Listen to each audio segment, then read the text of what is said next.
Last lecture मध्ये आपण बघितलं होतं बॅक्टेरियल डिसीज. ठीक आहे, बॅक्टेरियल डिसीज मध्ये आपण दोन डिसीज बघितले होते. एक होता साल्मोनेला टायफी, त्याला आपण टायफॉइड साल्मोनेला टायफी पासून होणारा, आणि दुसरा होता पेन्युमिनिया, निमोनिया. ठीक आहे,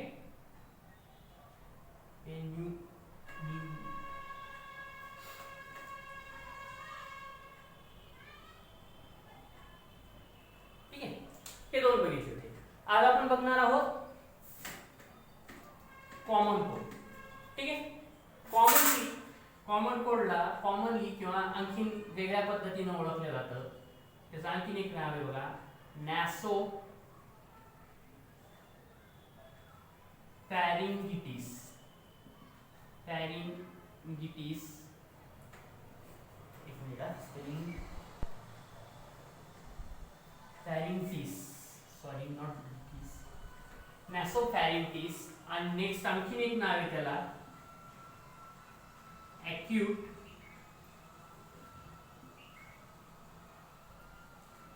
viral rhinopharyngitis, TIS.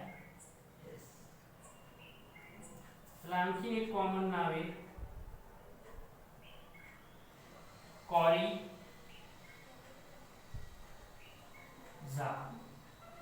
acute कॉरिजा, sorry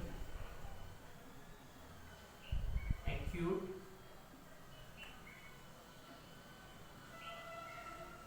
कॉरिजा. ठीक है, common cold commonly known as nasopharyngitis, acute viral rhinopharyngitis. ठीक है, जे व्हायरस कॉमन कोल्ड हा कशापासून होतोय, व्हायरस पासून होतोय. कॉमन कोल्ड आपल्यामध्ये जनरेट करतात किंवा ज्यांच्यामुळे होतो, the viruses causes common cold are of category किंवा rhinovirus, are called as rhinovirus. ठीक आहे, जे व्हायरसेस कॉमन कोल्ड आपल्याला करतात त्या व्हायरसेसला सहसा काय म्हटलं जातात, रायनो viruses. There are 100 plus such rhino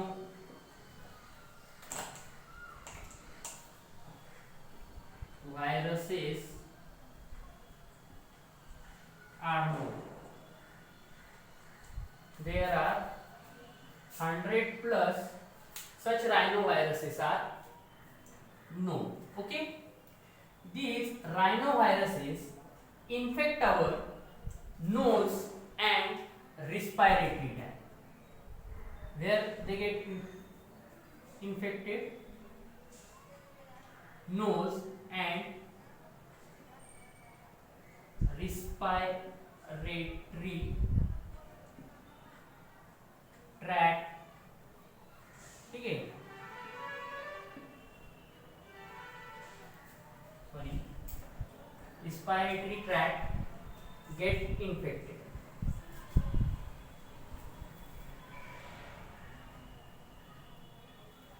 Get infected. Okay, then right now we are facing coronavirus. Okay, which is also similar to common cold, except it also infect lungs. Who? Corona. Okay, that's why the fatal rate in coronavirus or COVID-19 is more. Why? Common cold infects our nose and respiratory tract. Common कोल्डने काय होतं, म्हणजे knows आणि respiratory ट्रॅक्टच फक्त infect होतात, पण करोनामुळे lungs वर पण येतो.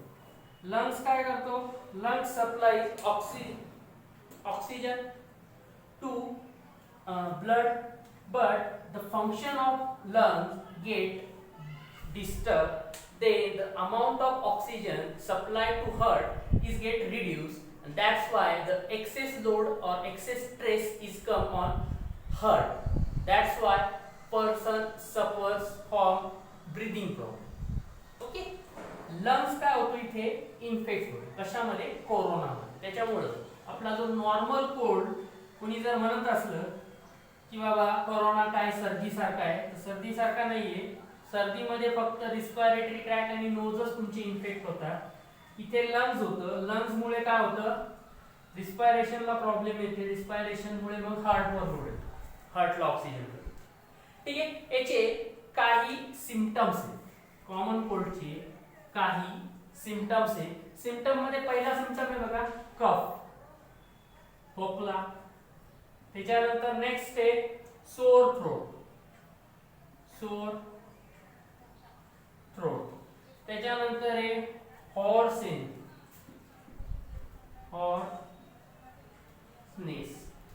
काय होतं, घसा दुखतो, ते आवाज बदलतो.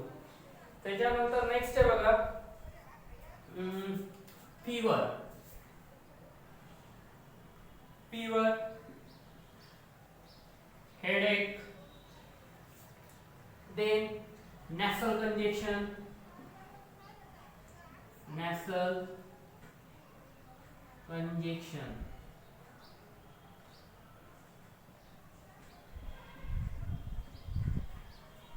ठीक आहे. त्याच्यानंतर नेक्स्ट आहे स्नीजिंग, शिंका येतात. नॅसल कंजेक्शन म्हणजे नाक बंद पडतो म्हणतो आपण. ठीक आहे. त्याच्यानंतर फटीग, हातपाय दुखतात, fatigue. Then fatigue, shivering and loss of appetite. Shivering, shivering म्हणजे थंडी वाजते, अँड लॉस ऑफ ॲपेटाइट, भूक न. ठीक आहे. these are the common symptoms of common cold. If you see, these are also common symptoms of corona also, except breathing problem. त्याच्यात काय येतं कोरोना मध्ये, breathing problem. I have already shared a video on coronavirus, how person get infected, how coronavirus infects only lungs, what happen when coronavirus infect to the lungs, then how it multiplies, and then what are their remedies also. This thing I have covered in YouTube video which is present on YouTube, not by me but someone others. Okay, that is general knowledge point. General knowledge आहे, याच्यात काही नाही. ठीक आहे. तर ह्या गोष्टी आपल्याला कॉमन कोल्ड मध्ये पाहायला मिळतात. त्याच्यानंतर कॉमन कोल्डचं प्रिव्हेंशन बघूया. प्रिव्हेंशन कसं वाचलं. ठीक आहे. Common cold is transmitted, or common cold virus is transmitted when infected person cough or sneeze. काय होतं, कॉमन कोल्डचा व्हायरस जेव्हा इन्फेक्टेड पर्सन एक तर खोकलतो किंवा शिंकतो तेव्हा स्प्रेड. तर याचा प्रिव्हेंटिव्ह मेजर्स काय, प्रिव्हेंटिव्ह मेजर्स मध्ये काय, सिंपल आहे ना. काय ना की cover your mouth and nose with cloth while sneezing and coughing. काय करणार तुम्ही, तुमचं माउथ आणि नोज कव्हर करणार कपने, मास्क घाला, रुमाल लावा, एनिथिंग. ठीक आहे, ते करू शकता. त्याच्यानंतर काय होतं होतं, समजा तुम्ही शिंकल्याच्या नंतर काही ड्रॉपलेट्स काय होतात, सरफेसवर पडतात. ते सरफेसवर पडलेले ड्रॉपलेट तुमच्या हाताला किंवा याला येतात, हातानुसार तुमचं जेवणात वगैरे येऊन ते आतमध्ये पण जाऊ शकतात. ठीक आहे, तुमचे हात पण कधी कधी काय करतात, तुम्ही शिंकताना जातात. त्याच्यामुळे हाताची पण काय स्वच्छता गरजेची आहे. म्हणून washing hands with soap or use of alcohol based sanitizer. Sir हे बुक मध्ये आहे का, तुम्ही तुमच्या मनानुसार शिकवत नाहीये? नाही, नवीन आपल्या स्टेट बोर्डच्या पुस्तकामध्ये हे रेमेडीज आलेले आहेत. बुक्स घ्या, तुम्हाला खूप नवीन आणि खूप डिटेल मध्ये शिकायला मिळेल. ठीक आहे, तर या दोन गोष्टी सांगितल्या आहेत. त्याच्यानंतर थर्ड प्रॅक्टिस सांगितलेली बघा.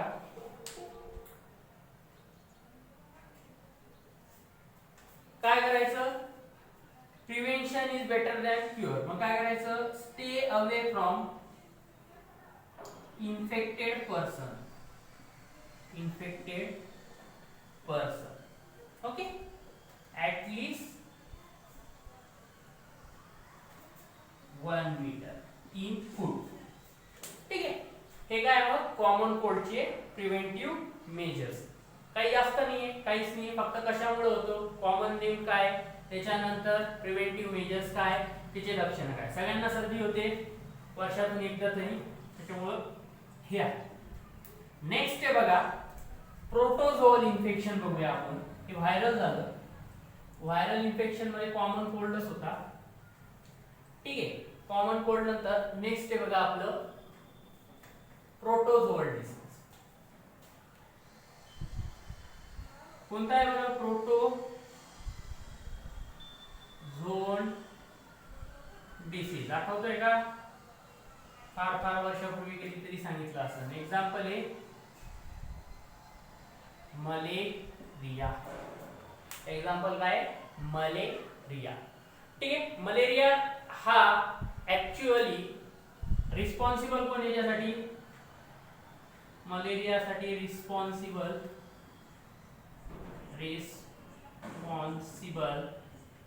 कोण आहे मलेरियासाठी रिस्पॉन्सिबल, प्लाझ्मोडियम.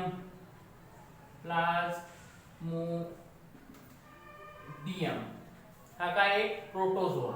हा काय प्रोटोझोआ. या प्लाझ्मोडियमचे भरपूर प्रकार आहेत. ठीक आहे, प्लाझ्मोडियम वायवॅक्स, त्याच्यानंतर Plasmodium I think malariae,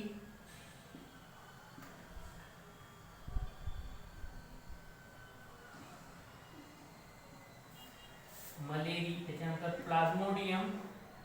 next आहे बघा Plasmodium malariae, Plasmodium ovale. Next आहे बघा प्लाझ्मोडियम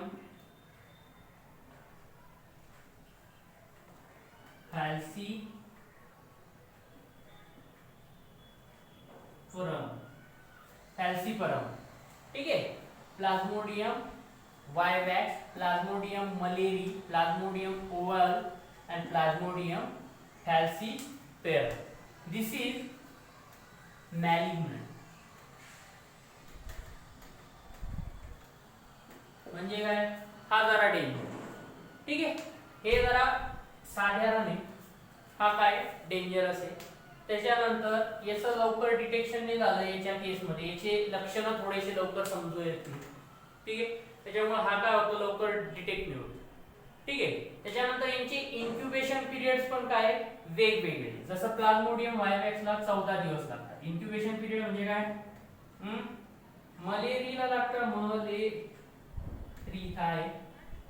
मलेरियाला लागतात साधारणपणे 17 दिवस, नाही 28 दिवस, आणि याला लागतात 17 दिवस, तर याला लागतात 12 दिवस. इन्क्युबेशन पिरियड म्हणजे काय, की प्लाझ्मोडियम तुमच्या शरीरात एंटर केल्यापासून तुम्हाला सिम्पटम होण्यापर्यंत किती दिवस लागतात? मिनिमम दिवस. व्हायवॅक्सला मिनिमम तुमच्या शरीरात सिम्पटम दाखवायला 14 दिवस लागतात, मलेरियाला 28 दिवस, ओव्हॅलेला 17, तर याला काय लागतात? 12 दिवस लागतात. ठीक आहे, 12 दिवस लागतात. याच्यामध्ये तुम्हाला 48 तासानंतर ताप जाणवायला लागतो. याच्यामध्ये पण दर 48 तासानंतर साधारण ताप येतो. 48 तासानंतर याच्यामध्ये काय होतं? 24 तासांत ताप येतो, परत 24 तास ब्रेक राहतो, परत 24 तासांत ताप येतो. ताप काय होतो? येत जात राहतो आणि आपण हेचं दुखणं काय करतो? अंगावर काढतो. त्याच्यामुळे काय होतं? हा खूप रॅपिडली वाढतो. ठीक आहे, तर हे होतं. आता कळालं आपल्याला की मलेरिया होतो कशामुळं? हे 4 जण प्रोटोझो आहे त्याच्यामुळे, या 4 प्रोटोझोआमुळे. बरं सर, हा शरीरात कसा आहे? शरीरात येण्याचं याला डायरेक्ट साधन नाही, डायरेक्ट मीडियम लागत असतं बघा, ते नाहीये. याला काय करावं लागतं? एखाद्या मॉस्किटो थ्रू हा आपल्या शरीरामध्ये येतो. प्लाझ्मोडियम व्हायरस काय करतो? आपल्या शरीरामध्ये मॉस्किटो मधून येतो. आता बघा, मॉस्किटोचं नाव आहे एनाफिलस, फिमेल एनाफिलस मॉस्किटो. हिच्या शरीरामध्ये काय होत असतं? प्लाझ्मोडियमचे स्पोरोझॉइड्स वाढतात. काय वाढतात? प्लाझ्मोडियमचे स्पोरोझॉइड. आता बघा, जनरली मॉस्किटो हे त्यांचं गुजारण सहसा नेक्टर, म्हणजे आपले जे फुलं असतात ना, फुलं त्याच्यावर काढत असतात. पण फिमेल एनाफिलिस मॉस्किटो जेव्हा प्रेग्नंट असते, जेव्हा तिला अंडे द्यायचे असतात, तेव्हा तिला एक्सेस न्यूट्रिशन लागत असतं. काय लागत असतं? जास्तीचं न्यूट्रिशन लागत असतं. त्याच्यासाठी ती काय करते? ह्युमन्सला बाईट करायला.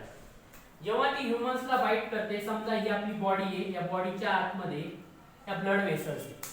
आतली लेयर काय? ब्लड वेसल्स आहे. जेव्हा फिमेल एनाफिलिस मॉस्किटो तिची सोंड किंवा तिची जी नोज आहे ती एंटर करते, ठीक आहे, तुमच्या ब्लड वेसलला काय झालंय? पेनिट्रेशन झालंय. तुम्हाला माहित असेल तुमच्या ब्लडची एक ॲबिलिटी आहे क्लॉटिंग. जर तुम्हाला जखम झाली तर रक्त गोठतं आणि ते बाहेर पडण्यापासून थांबतं. तर हे रक्त इथं लगेच काय व्हायला लागलं? गोठायला लागलं आणि ते रक्त तिथून बाहेर जाऊ द्यायला नाही पडणार. आपली बॉडी, ह्युमन बॉडी, हा काय? मॉस्किटो. इकडे समजा हा काय? मॉस्किटो. ठीक आहे, मग अशा वेळी रक्त इथलं गोठाव नाही म्हणून ही एनाफिलिस मॉस्किटो तिची काय करते? सलाइवा आत सोडते. इथे सलाइवा जर सोडली तर इथल्या रिजनचं रक्त काय होतं? गोठत. जेव्हा मॉस्किटो तिची सलाइवा आपल्या ब्लड स्ट्रीम मध्ये सोडते, तेव्हा त्या ब्लड स्ट्रीम मध्ये स्पोरोझॉइड एंटर. तेव्हा काय करतात? हे स्पोरोझॉइड्स आपल्या ब्लड स्ट्रीम मध्ये एंटर करतात. त्याच्यानंतर हे स्पोरोझॉइड ब्लड स्ट्रीम मध्ये एंटर केल्याच्या नंतर ते प्रत्येक ब्लड आपलं ब्लड लिव्हर मध्ये जात असतं. कशासाठी जात असतं? तर लिव्हर मध्ये जात असतं बघा, फिल्टर होण्यासाठी. ठीक आहे, शुद्धीकरण लागतं तर फिल्टर ब्लड लिव्हर मध्ये. तर लिव्हर मध्ये जेव्हा स्पोरोझॉइड्स जातात तेव्हा हे स्पोरोझॉइड लिव्हर सेलच्या आतमध्ये एंटर करतात. काय करतात? लिव्हर सेलच्या आत एंटर करतात. लिव्हर सेलच्या आत एंटर केल्याच्या नंतर ते लिव्हरचेच फंक्शनरीज वापरतात, जसं रायबोझोम, त्याच्यानंतर न्यूक्लियस. यांच्यावरून काय करतात? स्वतःचं न्यूट्रिशन सुद्धा घेतात. तिथेच काय करतात? ते मल्टिप्लाय करतात. हे स्पोरोझॉइड्स काय करतात? मल्टिप्लाय करतात. मल्टिप्लाय केल्याच्या नंतर ती जी लिव्हर सेल मध्ये यांची संख्या वाढल्यामुळे काय होतं? फुटते. फुटल्यानंतर तिच्यातून हे बाहेर पडतात आणि नंतर यांच्यामध्ये, म्हणजे हे जेव्हा लिव्हर सेल मध्ये, तिची आपण लाईफ सायकल वेगळी शिकणार आहोत, फक्त सध्या ओव्हरव्ह्यू घ्या. लिव्हर सेल मध्ये जेव्हा हे ग्रो करतात स्पोरोझॉइड, तेव्हा त्यांच्यामध्ये ॲबिलिटी येते की इरिथ्रोसाइट,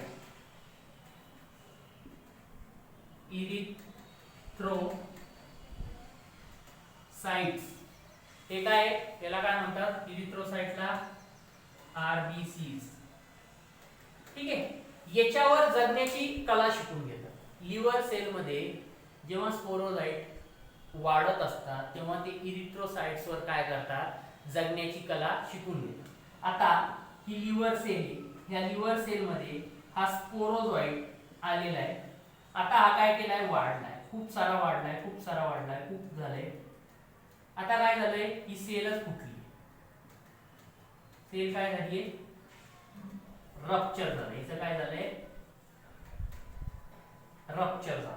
आता इथं रप्चर झाल्याच्या नंतर हे सगळेच्या सगळे बाहेर येणार आणि आपल्या आरबीसीज मध्ये जाणार. रेड ब्लड सेल लाल येणं दाखवतो.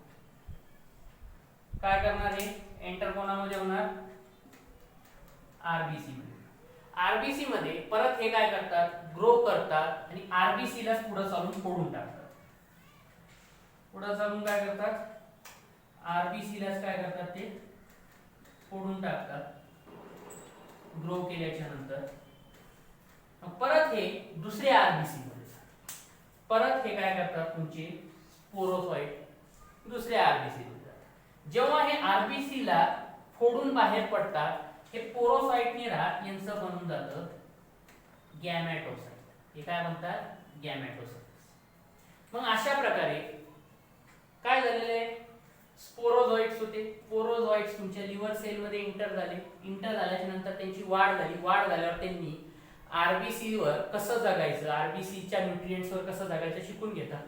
जेव्हा एका पर्टिक्युलर लेवलपेक्षा जास्त हे स्पोरोझोइट लिव्हर सेल मध्ये वाढतात, मग लिव्हर सेल रप्चर होते, फुटून जाते. ती फुटल्याच्या नंतर त्याच्यातून हे बाहेर येतात. याला आपण एक वेगळं नाव देतो, जे आपण याच्यात बघू. ते वेगळं झाल्याच्या नंतर हे जे आहेत तुमचे, हे आरबीसी मध्ये एंटर करतात. आरबीसी मध्ये एंटर केल्यानंतर परत हे आरबीसी ग्रो करतात. आरबीसी ग्रो केल्याच्या नंतर परत त्यांचं काय होतं, ब्रस्ट होतं. ब्रस्ट झाल्याच्या नंतर हे बाहेर पडतात ऍज अ गॅमेटोसाइट. मग हे गॅमेटोसाइट तुमच्या ब्लड स्ट्रीम मध्ये काय असतात, वाहत असतात, सगळीकडे जात असतात. त्याच्यानंतर लक्षात घ्या, हे ब्लड स्ट्रीम मध्ये वाहत असताना हे कधी कधी तुमच्या ब्रेनला पण इन्फेक्ट करू शकतात. ठीक आहे, जे की एक डेंजरस असतं. त्याच्यानंतर ते तुम्हाला तुमच्या ब्लड स्ट्रीम मध्ये असतं. ब्लड स्ट्रीम मध्ये असताना ब्रेनला पण इन्फेक्ट करू शकतात, लिव्हरचे पार्ट्स पण इन्फेक्ट करू शकतात. ठीक आहे. आणखीन एक सांगायचं जर झालं, हे जे गॅमेटोसाइट्स आता तुमच्या काय ब्लड स्ट्रीम मध्ये, आता काय ब्लड स्ट्रीम मध्ये, आणि तुम्ही आता या प्लाझ्मोडियमने काय झालेले आहात, इन्फेक्ट झालेले. अशा वेळी तुम्ही इन्फेक्ट झालेले असताना जर परत कोणता एखादा मॉस्किटो, इथे काय होतं, तुम्ही हेल्दी होता, तुम्हाला काय केलं, ही जी एनाफिलिस मॉस्किटो होती, ही कोण्या इन्फेक्टेडला चावून आलेली होती किंवा हिच्या शरीरामध्ये ऑलरेडी प्लाझ्मोडियम होता, हिने तुम्हाला चावलं. त्याच्यानंतर तिच्या त्या प्लाझ्मोडियमचे स्पोरोझोइट तुमच्या शरीरात आले. ते स्पोरोझोइट तुमच्या शरीरात आल्यानंतर त्यांची अशी वाढ झाली. त्यांची अशी वाढ झाल्याच्या नंतर आता तुमच्या ब्लड स्ट्रीम मध्ये खूप मोठ्या प्रमाणामध्ये याचे काय गॅमेटोसाइट्स. मग परत तुम्हाला जेव्हा ही प्लाझ्मोडियम एनाफिलिस मॉस्किटो तुम्हाला चावल्यानंतर ती काय करेल, रक्त आतमध्ये शोषेल. आतमध्ये शोषताना हिच्यातून काही गॅमेटोसाइट्स शरीरात जातात. हिच्या शरीरात गेल्याच्या नंतर ह्या गॅमेटोसाइट्स, गॅमेट्स म्हणजे काय, रिप्रोडक्टिव्ह सेल्स असतात. यांचं फर्टिलायझेशन होतं. फर्टिलायझेशन होऊन त्यांचं काय होतं, झायगोट बनतो. झायगोटच्या नंतर त्याचे परत काय म्हणतात, स्पोरोझोइट. हाच डास परत दुसऱ्याला चावला तर त्याला पण काय होणार, परत ही सायकल सुरू. कळतंय का, की हा आता इन्फेक्टेड झालाय. इन्फेक्टेडला जर नॉर्मल डासानं चावलं तर नॉर्मल डासाच्या शरीरामध्ये पण काय होऊन जातं, हे गॅमेटोसाइट्स प्लाझ्मोडियमचे येऊन जातात. गॅमेटोसाइट्स प्लाझ्मोडियमच्या शरीरामध्ये रिप्रोडक्शन करतात. इथं जे रिप्रोडक्शन होतं ते सेक्शुअल काइंड ऑफ रिप्रोडक्शन, कारण गॅमेट्स इन्व्हॉल्व आहेत. जेव्हा गॅमेट्स इन्व्हॉल्व असतात तेव्हा रिप्रोडक्शन सेक्शुअल टाइपचं होतं. तर इथं फिशन होतं. इथं काय होतं, फिशन होतं. यांचे काय होतात, या सेल्सचे तुकडे तुकडे होऊन काय होतात, फिशन होतं. आणि त्याच्यानंतर इथं रिप्रोडक्शन होतं. हे रिप्रोडक्शन कोणतं असतं, असेक्शुअल रिप्रोडक्शन असतं. इकडे काय होतं, हे गॅमेट्स आत गेल्याच्या नंतर इथे ग्रो करायला लागले तर हे सेक्शुअल असतो. ठीक आहे. ते एक जनरल ओव्हरव्ह्यू झाला की काय काय असतं. ठीक आहे. मग आता ह्या डासाला पण काय झालेलं आहे, इन्फेक्शन झालंय प्लाझ्मोडियमचं. मग हा डास जितक्या जणांना चावून तितक्या जणांना परत सलायवा थ्रू काय करण, स्पोरोसाइट देईल. स्पोरोसाइट दिल्याच्या नंतर परत त्याच्या शरीरामध्ये ही अशी जनरल काय गोष्ट होत राहते. ठीक आहे. पुढे बघूया की याचे सिम्पटम्स काय आहे, प्रिव्हेंटिव्ह मेजर्स काय ते बघू आणि त्याच्यानंतर डायरेक्ट आपण लाईफ सायकल चालू करणार. ठीक आहे. त्याचे बघा सिम्पटम्स काय आहे, सिम्पटम्स बघा पहिले. ठीक आहे. याचे सिम्पटम्स बघूया. मलेरियाचे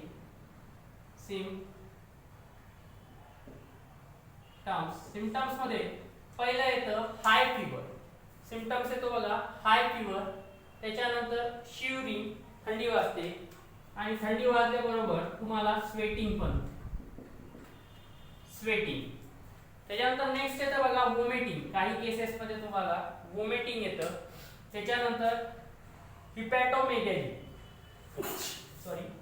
हिपॅटोमेगॅली म्हणजे काय, एनलार्जमेंट ऑफ लिव्हर. लिव्हरची साईज वाढते. लिव्हरला काय येते, सूज येते. साईज वाढते म्हणजे सूज येते. त्याच्यानंतर आणखीन एक बघा हिमोग्लोबिन्युरिया हे पण एक सिम्पटम दिसतं. त्याच्यानंतर नेक्स्ट येतं बघा, नेक्स्ट येतं cerebral malaria.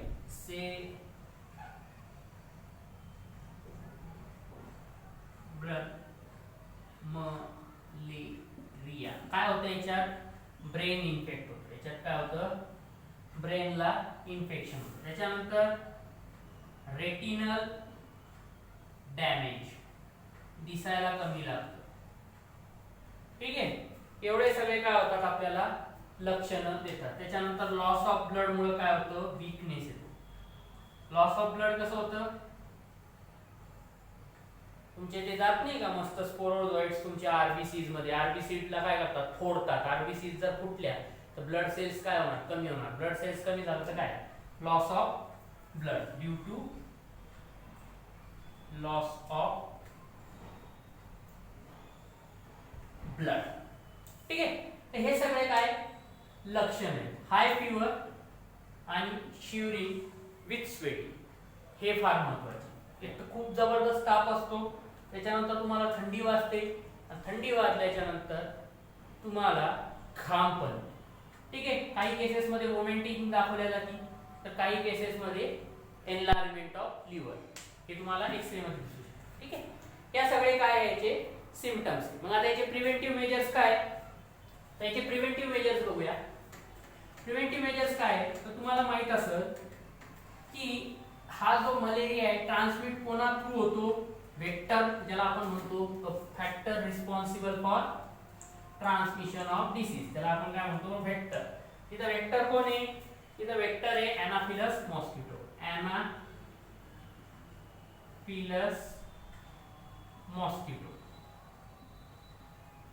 Mosquito, Anopheles mosquito काय आहे, वेक्टर. ले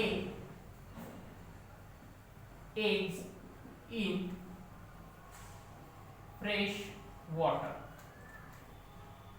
ही एनाफिलस मॉस्किटो काय करते, फ्रेश वॉटर मध्ये एग्स ले करते. मग अशी काही जी गोष्टी आहेत की जिथे फ्रेश वॉटर साचतं, पाणी काय होतं साचतं.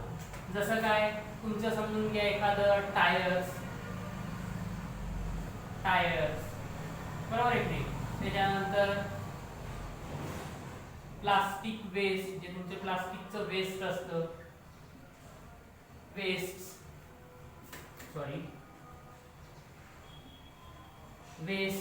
ठीक आहे. याच्यामध्ये काय होतं, पाणी साचू द्यायचं. हे काय करायचं, पावसाळ्याच्या दिवसामध्ये याच्यात पाणी साचतं, मग तिथे ही एनाफिलस मॉस्किटो काय करते, तिचे एग्स काय करते तिथे ले करते. बरं. आणखीन एक Gambusia fishes, Gambusia fresh water fishes use. काय बरे, गप्पी मासे, गंबुशिया फिशेसला काय म्हटलं जातं, गप्पी मासे. बऱ्याच ठिकाणी जर आपल्या जुन्या ग्रामीण रुग्णालयाच्या भिंती जर पाहिल्या रंगवलेल्या तर तिथं लिहिलेलं असायचं गप्पी मासे पाळा क्युटाप टाळा. ठीक आहे, तर ते हे गंबुशिया फिशेस ह्या काय गप्पी मासे असतात. हे काय करतात, हे एनाफिलस मॉस्किटोचे एग्स काय करतात, खाऊतात. त्याच्यामुळे मग काय होतं, मॉस्किटोज पैदा नाही झाला तर त्याच्यामुळे ट्रान्समिशन होण्याचा प्रश्नच आहे. त्याच्यानंतर आणखीन एक गोष्ट आहे बघा, यूज ऑफ इन्सेक्ट रिपेलंट. ठीक आहे, यांना दूर ठेवणारे जे इन्सेक्ट रिपेलंट असतात त्यांचा वापर करा, किंवा मॉस्किटो नेट, मच्छरदाणी. ठीक आहे, या सगळ्या गोष्टींनी आपल्याला काय केलं जातं, मलेरिया पासून वाचता येतं. त्याच्यानंतर नेक्स्ट हेडिंग टाका, life cycle of plasmodium. Next heading टाका, लाईफ सायकल ऑफ प्लाझ्मोडियम. ठीक आहे, चालेल, धन्यवाद. ठीक आहे, आता आपण बघणार आहोत लाईफ सायकल ऑफ प्लाझ्मोडियम. काय बघणार आहोत, लाईफ सायकल ऑफ प्लाझ्मोडियम. ठीक आहे, तर Plasmodium's life cycle is completed in 2 host. प्लाझ्मोडियमची लाईफ सायकल 2 होस्टच्या शरीरामध्ये पूर्ण होते. एक इन ह्यूमन आणि दुसरा आहे मॉस्किटो. ठीक आहे, दोघांच्या शरीरामध्ये त्याची कंप्लीट लाईफ सायकल आपल्याला पाहायला मिळते, एका याच्यात कुठलीच नाही. ठीक आहे, तर बघा, समजा हा बाणी इथून इकडं मॉस्किटो मध्ये होणारी सायकल आहे, इकडून इकडे ह्यूमन मध्ये होणारी सायकल. ठीक आहे, समजा आपल्याला XYZ व्यक्तीला मॉस्किटोने बाईट केलं. मॉस्किटो बाईट करणार, बाईट करताना तो त्याची सलाइवा काय करणार, त्या ब्लड स्ट्रीम मध्ये ओढणार. का ओढणार, कारण ब्लड क्लॉटिंग नाही व्हावं. ब्लड क्लॉट नाही झालं तर त्याला काय होईल, सक करता येईल. क्लॉट झालं तर काय होईल, जमलं ते ओढता येईल का त्याला, नाही. तो काय करतो, ब्लड क्लॉटिंग साठी सलाइवा सोडतो. त्या सलाइवा मध्ये काय असतं, स्पोरोझोइड्स. स्पोरोझोइड्स जेव्हा मॉस्किटो आपल्याला बाईट करतो तेव्हा त्याची सलाइवा आपल्या ब्लड स्ट्रीम मध्ये सोडतो. त्या ब्लड स्ट्रीम मध्ये सलाइवा येताना त्या सलाइवा सोबत काय येतात, स्पोरोझोइड्स. हे स्पोरोझोइड्स एक हॅप्लॉइड सेल्स असतात. काय असतात, एक प्रकारचे हॅप्लॉइड सेल्स असतात. पुढे चालून हे स्पोरोझोइड्स ग्रो करतात. हे स्पोरोझोइड्स काय केले, ग्रो करतात. ग्रो केल्यानंतर त्यांच्यामध्ये असेक्शुअल रिप्रोडक्शन होतं, ज्याला आपण फिशन म्हणतो. काय होतं, फिशन. इथे काय होणार त्यांचं, फिशन. ठीक आहे, हे फिशन होऊन इथे काय झाले, त्यांचा स्किझोन बनतात. स्पोरोझोइड्स असेक्शुअली रिप्रोडक्शन करतात, ज्याला आपण फिशन म्हणू. फिशन झाल्याच्या नंतर त्यांचं काय बनतं, स्किझोन बनतात. काय बनतात, schizont. The asexual reproduction of sporozoite is termed as schizogony. कळलं, asexual reproduction of sporozoite is termed as schizogony. आता सर हे हॅप्नोझोइड काय, हॅप्नोझोइड काय माहिती का, तुम्ही प्लाझ्मोडियमचे 4-5 प्रकार पाहिले. Plasmodium vivax, Plasmodium ovale, Plasmodium malariae, Plasmodium आणखीन एक बघा फाल्को रिबम का काहीतरी नाव आहे. ठीक आहे, मला आठवण. तर ते 4 जण आहेत. 4 पैकी हे जे 2 आहेत ना, यांच्यामध्ये एक इंटरमिडिएट स्टेज येते, तिला म्हणतात हॅप्नोझोइड. ठीक आहे, म्हणजे काय होणार, स्पोरोझोइड. स्पोरोझोइडच्या नंतर ते स्पोरोझोइड मॅच्युअर होऊन हॅप्नोझोइड होणार आणि हॅप्नोझोइडचं बायनरी फिशन होऊन त्यांच्यातून काय बनणार, स्किझोन. ठीक आहे, स्किझोन बनणार. काय बनणार, स्किझोन. एक तर डायरेक्ट बनतील, नाही तर ही पण इकडून असं झालं तर स्किझोन बनली. आता हे स्किझोन काय होणार, स्किझोन पुढे चालून मॅच्युअर होणार. मॅच्युअर झाल्यानंतर त्यांच्यामध्ये काय ग्रो होतं, त्यांच्यामध्ये बनतं बघा मेरोझोइड्स. त्यांच्यामध्ये काय होतं, मेरोझोइड्स. आता प्लाझ्मोडियम एक पॅरासाइट आहे, त्याची लाईफ सायकल आपोआप तर चालत नाही. त्याला काहीतरी डे टू डे ऍक्टिव्हिटीसाठी, त्याच्या मेटाबॉलिक ऍक्टिव्हिटीसाठी, हे रिप्रोडक्शन जो करतोय असेक्शुअल रिप्रोडक्शन, त्याच्यासाठी त्याला काहीतरी न्यूट्रिशन काहीतरी लागत असेल, ते कुठून मिळणार. तर बघा काय होतं, जेव्हा स्पोरोझोइड आपल्या ब्लड स्ट्रीम मध्ये येतं, ब्लड स्ट्रीम मध्ये आल्याच्या नंतर हे स्पोरोझॉइड ब्लड थ्रू लिव्हर मध्ये, स्पोरोझॉइड्स आता ब्लड स्ट्रीम मधून कुठे आले, लिव्हर मध्ये. लिव्हर मध्ये ते काय करतात, लिव्हर सेल मध्ये एंटर करतात. लिव्हर सेल मध्ये एंटर केल्याच्या नंतर लिव्हरची मशिनरी आहे, तुम्हाला माहिती सेलची मशिनरी मध्ये भरपूर असतात. त्याच्यामध्ये रायबोझोम्स असतात, एन्झाइम्स बनतात, एन्झाइम्स बनतात, वॉटर्स असतं, ठीक आहे, आणि इतर बऱ्याच गोष्टी असतात आपण शिकलेले. त्या सगळ्यांचा वापर करून हा स्पोरोझॉइड्स ग्रो करायला, हा स्पोरोझॉइड काय करतो, ग्रो करायला लागतो. जसा तो ग्रो होतो त्याच्यानंतर त्याचं काय होतं, फिशन होतं. फिशन झाल्याच्या नंतर त्याचं काय होतं, मग स्कीझोन म्हणतात. जर स्पोरोझॉइडचं फिशन झालं, फिशन झाल्यानंतर त्याला आता काय ओळखलं जातं, स्कीझोन म्हणतात. आणि त्या प्रोसेसला काय म्हणतात, स्कीझोन. इथपर्यंत कळालं, ठीक आहे. त्याच्यानंतर हे स्कीझोन काय करतात, मॅच्युअर होतात. मॅच्युअर होतात आणि ते काय करतात, आता हे लिव्हर सेल मध्ये हे स्कीझोन जेव्हा मोठे मोठे होत राहील, मॅच्युअर होत राहील, यांची संख्या वाढत जाईल. मग काय करतात, ह्या लिव्हर सेलवर प्रेशर येते. मग ही लिव्हर सेल काय होते, फुटून जाते. लिव्हर सेल काय होते, फुटून जाते. हे काय झाली, फुटून जाते. मग लिव्हर सेल जेव्हा फुटून जाती, त्या स्कीझोनचे पुढे जे बनणाऱ्या सेल्स आहेत त्या काय होतात, मेरोझॉइड्स म्हणून ओळखतात. काय ओळखल्या जातात, मेरोझॉइड. कळतंय, स्कीझोन बनली. स्कीझोन कशामध्ये वाढायला लागली, लिव्हर सेल मध्ये खूप सारे होऊ लागले. आता काय झालं, मल्टिपल सेक्शुअल रिप्रोडक्शन झालं. मल्टिपल रिप्रोडक्शन झाल्यानंतर त्या लिव्हर सेल मध्ये आता काय झाले, खूप सारे स्कीझोन तयार झाले. मग ते खूप सारे स्कीझोन तयार झाल्यावर ती लिव्हर सेल काय झाली, फुटली. ती लिव्हर सेल काय झाली, फुटली. मग तिच्यातून जे स्कीझोन बाहेर पडतात ते आता काय ओळखले जातात, मेरोझॉइड्स. का बरं मेरोझॉइड्स म्हटलं जातं, कारण हे जे मेरोझॉइड्स बनतात त्यांच्याकडे आता ॲबिलिटी येते आरबीसीज वर जगण्याची. त्यांच्याकडे ॲबिलिटी येते आरबीसीज वर जगण्याची, ठीक आहे. इथं वाढतानाच ते काय करतात, ॲबिलिटी गेन करून घेतात इरिथ्रोसाइट्स किंवा आरबीसी, रेड ब्लड सेल्स किंवा कॉर्पस्कल्स, ठीक आहे. तर मग आता हे मेरोझॉइड्स कुठे एंटर करणार, तुमच्या आरबीसीज. कुठे एंटर करणार, तुमच्या आरबीसीज मध्ये. आरबीसीज मध्ये मेरोझॉइड्स एंटर केल्याच्या नंतर हे मेरोझॉइड्स मॅच्युअर होतात. त्या मॅच्युअर स्टेजला म्हटलं जातं ट्रोपोझॉइड्स. मॅच्युअर स्टेजला म्हटलं जातं ट्रोपोझॉइड्स. ट्रोपोझॉइड्स मग आणखी मोठे मोठे होतात. मग एक वेळ अशी येते की ही आरबीसी पण काय होते, फुटून जाते. ही आरबीसी पण काय होते, फुटून जाते. जेव्हा आरबीसी फुटून जाते त्याला म्हणतात इरिथ्रोसाइटिक कीझोन. त्याला काय म्हणतात, इरिथ्रोसाइटिक कीझोन. आणि त्या फुटण्याच्या प्रोसेसला म्हटलं जातं बघा गॅमोगोनी, ठीक आहे. ट्रोपोझॉइड जेव्हा ब्रस्ट आउट होतात त्यांच्यात रप्चर फॉर्म होतो. काय होतं, इथं काय फॉर्म झालेले, रप्चर फॉर्म झालेले बघा, फुटलंय पण ट्रोपोझॉइड्स. कळलं, इथपर्यंत कळालं असं की मेरोझॉइड्स आता आरबीसीज मध्ये आले. आरबीसीज मध्ये आल्यावर मॅच्युअर झाले, त्यांना आता ओळखलं जातंय ट्रोपोझॉइड. ट्रोपोझॉइड्सची वाढ होती. ट्रोपोझॉइड्सची वाढ झाल्याच्या नंतर ते पण काय होत आहेत, ब्रस्ट होत आहेत. जेव्हा ट्रोपोझॉइड ब्रस्ट होतात त्याच्यातून जे बाहेर पडतात त्यांना म्हटलं जातं गॅमेट्स. त्यांना काय म्हटलं जातं, गॅमेट्स. गॅमेट्स तुम्हाला माहिती दोन प्रकारचे असतात, female gametes, mail gamete. Mail gamete छोटा असतं, फिमेल गॅमेट मोठा असतं. हे काय, आणि या प्रोसेसला काय म्हणतात, एक तर इरिथ्रोसाइटिक कीझोन किंवा गॅमोगोनी, ठीक.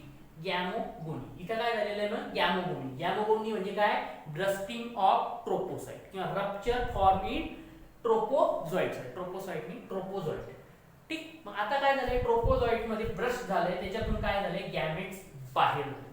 आता हा जो ह्यूमन आहे याला काय झालेलं आहे, आपल्याला मलेरिया झालेला. याला काय झालेलं आहे, प्लाझ्मोडियमचं इन्फेक्शन झाले. आता बघा याच्या जेव्हा इरिथ्रोसाइटच्या स्कीझोन मधून बाहेर पडतात तेव्हा हे स्कीझोन परत दुसऱ्या इरिथ्रोसाइट सेलला पण जाऊ शकतात किंवा हेच कीझोन गॅमेट्स पण प्रोड्यूस करू शकतात. कळतंय का, की ट्रोपोझॉइड मॅच्युअर झाले. मॅच्युअर झाल्याच्या नंतर आता आरबीसीज मध्ये जागाच नाही उरली, आरबीसी फुटून गेली. आरबीसी फुटून गेली तर काय झालंय, आता हे ट्रोपोझॉइड बाहेर पडले. यातले काही ट्रोपोझॉइड्स परत इरिथ्रोसाइट्स मध्ये जातात तर काही गॅमेट्स फॉर्म. जेव्हा गॅमेट्स फॉर्म करतात त्याला म्हणायचं गॅमोगोनी. आणि जेव्हा हे परत इकडे जायला लागतात तेव्हा स्किझोटिक असं जरी म्हटलं तरी सुद्धा चालतं. तर गॅमेट्स फॉर्म झाले तर गॅमोगोनी आणि इरिथ्रोसाइटिक कीझोन म्हणजे परत ही सायकल काय करणार, दुसऱ्या इरिथ्रो म्हणजे हे जे काय करणार, परत जाऊन दुसऱ्या इरिथ्रोसाइटला इन्फेक्ट करणार. जेव्हा ही प्रोसेस चालू असते तेव्हा आपल्याला काय होतो, ताप येतो.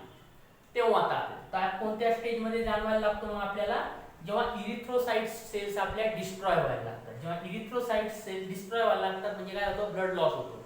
ब्लड लॉस व्हायला लागलं तेव्हा आपल्याला जाणवायला लागतं की काय, आपल्याला मलेरिया झालेला आहे. आता हा पर्सन काय झालेला आहे, ह्या स्टेज पर्यंत येऊन तर मलेरिया ग्रस्त झालेला आहे. अशा मलेरिया ग्रस्तला जर समजा एखादी एडिस एनाफिलिस डासानं चावलं, तर चावताना ती एनाफिलिस मॉस्किटो काय करणार, आपलं ब्लड सक करणार. आपलं ब्लड सक केल्याच्या नंतर तिच्यामध्ये हे जे गॅमोगोनीनं फॉर्म झालेले गॅमेट्स आहेत ते काय करणार, तिच्या आतमध्ये. आता हे काय झालंय, गॅमेट्स मॉस्किटोच्या आत एंटर झाले. इथे कळालं का, इथे थोडंसं कन्फ्युजन होतं काय, की बाबा स्किझोन कशाला म्हणतात, स्पोरोसॉइट जेव्हा मॅच्युअर होतात, मॅच्युअर झाल्यानंतर त्याचं सेक्शुअल रिप्रोडक्शन होतं, तर त्यांना काय म्हटलं जातं, असेक्शुअल रिप्रोडक्शन होतं, त्याला काय म्हटलं जातं, स्किझोन प्रोसेसला म्हटलं जातं स्किझोगॅमी. स्किझोन परत काय होणार, मॅच्युअर होणार. मॅच्युअर झाल्याच्या नंतर ब्रस्ट आउट होणार, त्याच्यातून जे बाहेर पडणार सेल्स त्या काय ओळखल्या जाणार, merozoites. Merozoites have the ability to survive on erythrocyte. Merozoite मध्ये काय ॲबिलिटी असते की इरिथ्रोसाइट्स वर जगू शकतात. मग काय करतात, इरिथ्रोसाइट्स मध्ये इंटर करतात. इंटर केल्याच्या नंतर ते मॅच्युअर होतात. मॅच्युअर झाल्याच्या नंतर त्यांना ओळखल्या जातात ट्रोपोझोइट. ट्रोपोझोइट्स मग खूप साऱ्या प्रमाणात इरिथ्रोसाइट मध्ये वाढले की इरिथ्रोसाइट्स पण काय होती, तुमची आरबीसी फुटून जाते. आरबीसी फुटून जाते, परत त्याच्यातून बाहेर येतात. मग त्यातून बाहेर आलेले काही परत इरिथ्रोसाइट्स मध्ये घुसतात, तर काही गॅमेट्स फॉर्म करतात. जी गॅमेट्स फॉर्म करतात त्या प्रोसेसला म्हणायचं गॅमेटोगोन. इथपर्यंत कळा. त्याच्यानंतर मेल गॅमेट, फिमेल गॅमेट आता काय झालेले, मॉस्किटोनं बाईट केलेले. इन्फेक्टेड जो मलेरिया इन्फेक्टेड व्यक्ती आहे त्याला काय केले, आता मॉस्किटोनं बाईट केले. मॉस्किटोनं बाईट केले तर त्याच्यासोबत हे गॅमेट्स काय केले, इकडे आले. मग हे गॅमेट्स दोन्हीच्या दोन्ही, मेल गॅमेट्स आणि फिमेल गॅमेट्स, हे दोघांच्या दोघं आता मॉस्किटोमध्ये आलेले. मॉस्किटोमध्ये आल्यानंतर हे गॅमेट्सची मॅच्युअर होतं किंवा थोडे वाढतात. ठीक आहे, तर मायक्रोगॅमेट्स बनतो आणि मॅक्रोगॅमेट्स. मॅक्रोगॅमेट्स हा फिमेल असते आणि मायक्रोगॅमेट्स हा मेल असतो. बघा हे जे आहे छोटासा गॅमेट आहे त्याला काय, खूप साऱ्या मोटाईल फ्लॅजेला पण होते. ठीक आहे, पण हे दोघं जण सेक्शुअली कंबाईन करतात. तुम्हाला माहिती आहे सेक्शुअल रिप्रोडक्शन मध्ये मेल आणि फिमेल दोघं इन्व्हॉल्व असतात. हे दोघं जण कंबाईन केलं, सेक्शुअली इन्व्हॉल्व झाल्याच्या नंतर यांचा एक बनतो झायगोट. ठीक आहे, ही प्रोसेस मॉस्किटोच्या कुठं होते, मिड गट. कुठे होते, मिड गट. हे मॉस्किटोचं काय, मिड गट आहे. आता हा झायगोटची वाढ होऊन झायगोटचा ऊसाइड बनतो. झायगोटची पुढे चालून वाढ होऊन काय बनते, ऊसाइड बनते. आणि हे ऊसाइड पुढे त्याचं मियोसिस, ऊसाइड्सचे काय होते, खूप सारे वाढ होते. ऊसाइड्स काय होतं, परत त्याची वाढ होते. त्याची वाढ होताना त्याच्यामध्ये काय होतात, मियोसिस होतं आणि ते ब्रस्ट आउट होतं. इथे काय होतात, ब्रस्टिंग कसं होतं, इथे होणार मियोसिस. कळालं, झायगोट वाढ झाले, ग्रो झाले. कोणाचं, झायगोटची ग्रोथ झाली. ग्रोथ होऊन काय झालंय, ऊसाइड्स मध्ये. ऊसाइड्स मध्ये आता काय झालेलं आहे, मियोसिस झाले. मियोसिस झाल्यावर ज्या सेल्स बनतात त्या काय असतात, हॅप्लॉइड असतात. मियोसिस झाल्यावर सेल्स बनतात त्या काय असतात, हॅप्लॉइड असतात. अशा हॅप्लॉइड सेल्स काय होतात, खूप साऱ्या प्रमाणात ऊसाइड्स मध्ये बनतात आणि ऊसाइड फुटतं. ऊसाइड जेव्हा फुटतं त्याच्यातून जे बाहेर पडतात सेल्स, हॅप्लॉइड सेल्स, त्यांना काय म्हटलं जातं, स्पोरोझोइड्स. Sporozoites are nothing but a motile haploid spore. Sporozoites are nothing but a motile haploid spore. ठीक आहे, मग हे स्पोर काय करतात माहिती आहे का, मिड गट मधून सलायव्हरी ग्लँड मध्ये येतात. हे कोणाच्या, मॉस्किटोच्या मिड गट मधून सलायव्हरी ग्लँड मध्ये. का बरं, मोटाईल असतात, हालचाल करू शकतात. मग हे स्पोर काय करतात, हालचाल करत करत त्यांना काय करतात, त्यांना मिड गट मध्ये काही फेवरेबल वातावरण मिळत नसणार मे बी, त्याच्यामध्ये काय करतात, सलायव्हरी ग्लँड मध्ये येतात. सलायव्हरी ग्लँड मध्ये आल्याच्या नंतर मग या सलायव्हरी ग्लँड मध्ये काय, आता स्पोरोझोइड. बरोबर, ऊसाइडचं काय झालंय, ब्रस्टिंग झालंय. का ब्रस्टिंग झालंय, कारण ऊसाइड मध्ये खूप साऱ्या प्रमाणात मियोसिस झाले. मियोसिस खूप साऱ्या प्रमाणात झाल्यामुळे खूप साऱ्या सेल्स इथं बनलेल्या आहेत. खूप साऱ्या सेल्सना आता काय केले, त्या oocytes लोड आणलाय, तो फुटलाय. फुटल्याच्या नंतर काय बाहेर पडल्या, oocytes मधल्या सेल, हॅप्लॉइड सेल्स. त्या हॅप्लॉइड सेल्सला काय म्हटलं जातं, स्पोरोझोइट. मग हे स्पोरोझोइट्स आता काय करतात, त्यांना ट्रॅव्हल करतात. ट्रॅव्हल करून ते काय करतात, मिडगट मधून डायरेक्ट सलायव्हरी ग्लँड मध्ये येतात. कोणाच्या, मॉस्किटोच्या सलायव्हरी ग्लँड मध्ये आता काय, फुल ऑफ स्पोरोझोइट आहे. मग हा मॉस्किटो जर परत जाऊन कोणाला चावला, परत हे स्पोरोझोइट इथे येणार. स्पोरोझोइट इथे आल्याच्या नंतर ह्या स्पोरोझोइटचं सेक्शुअल रिप्रोडक्शन होणार, त्याला काय म्हणणार, स्कीझोन. स्कीझोनचं परत काय होणार, मॅच्युअर होणार. मॅच्युअर झाल्याच्या नंतर त्या स्कीझोन, खूप सारे स्कीझोन वाढले त्याच्या आतमध्ये, मग काय होणार, मेरोझोइट बनणार.